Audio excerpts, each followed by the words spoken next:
Hi, this is Fredward Ganday Lakyatan, a third-year electrical engineering student, and this is a removal activity of the course CPE103-1L Microprocessor Systems for Electrical Engineering Laboratory.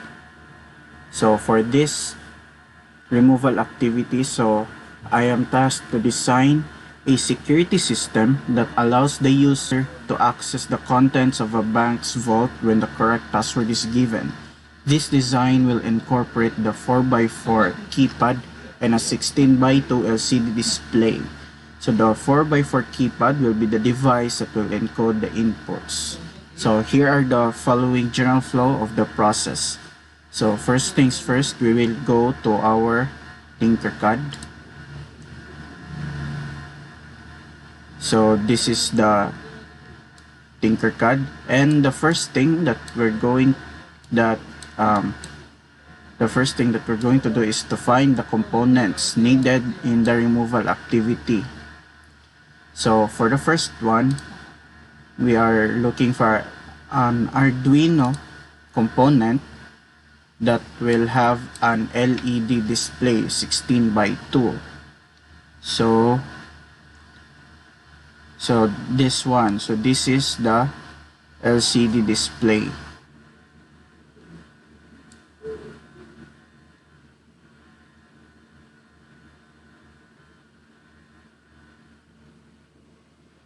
So there, this is the LCD display. So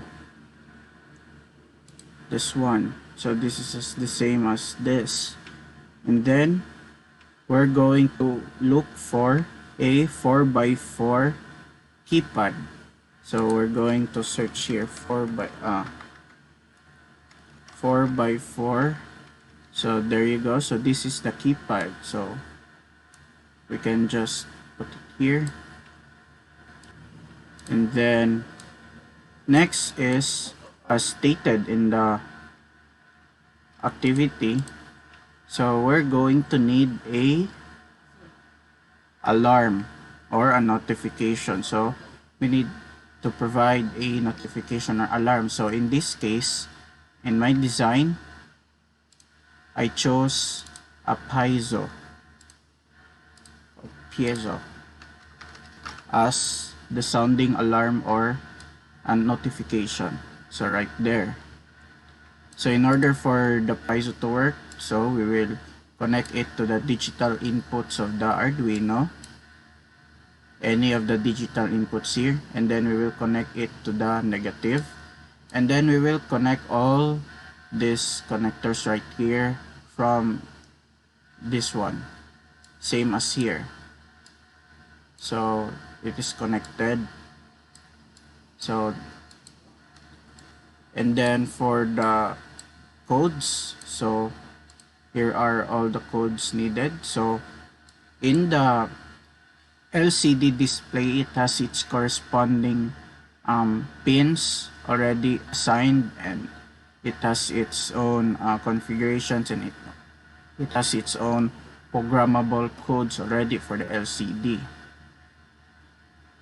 So this one, and then so what we are going to do is to comply all the requirements needed in the bank vault in order to access the bank vault. So first, we are tasked to ask the user to set a 4-digit password first. So we will try to start the simulation.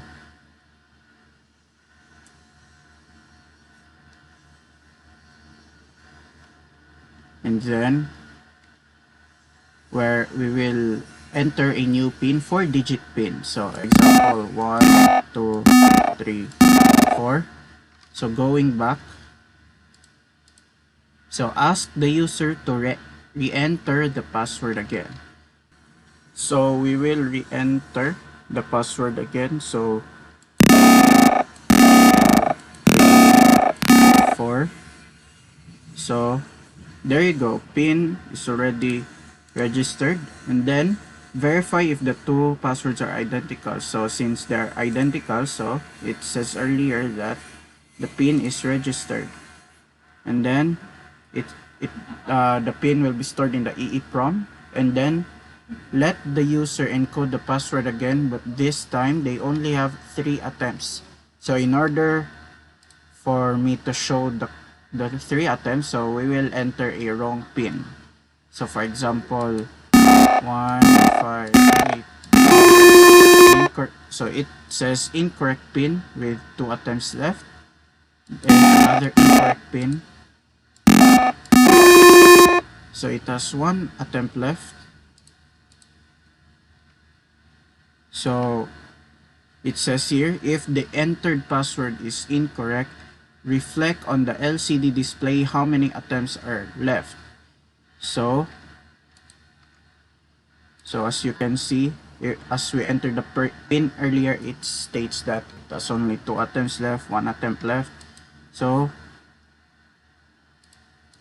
next, if there are no attempts left, provide a notification or alarm.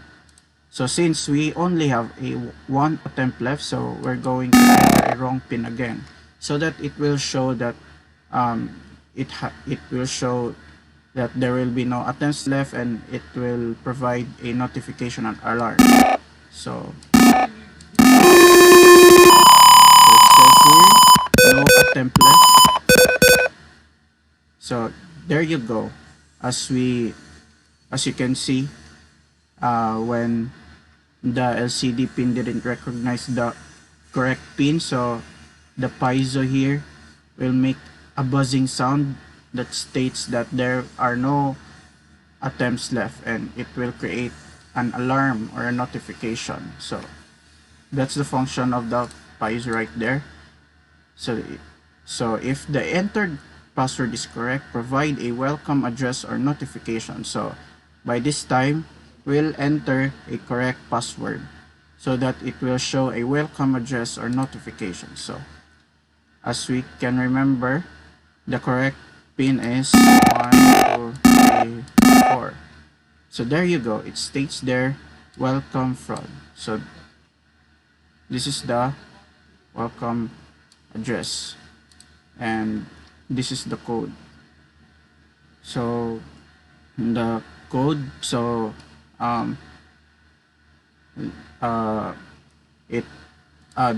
LCD display has its own programmable code. So we just set up the conditional statements, the cases, the if else, and then we also set the switch case, and then the alarm, the tone for the piezo, and the time. So there you go.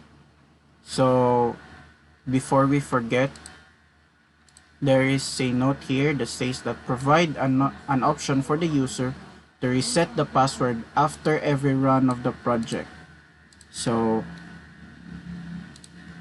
we reset the simulation, so we stopped the simulation earlier, and then we're going to start the simulation again, so it resets the pin. So there you go. The user is asked to enter a new pin. So we complied this note over here. So that would be all.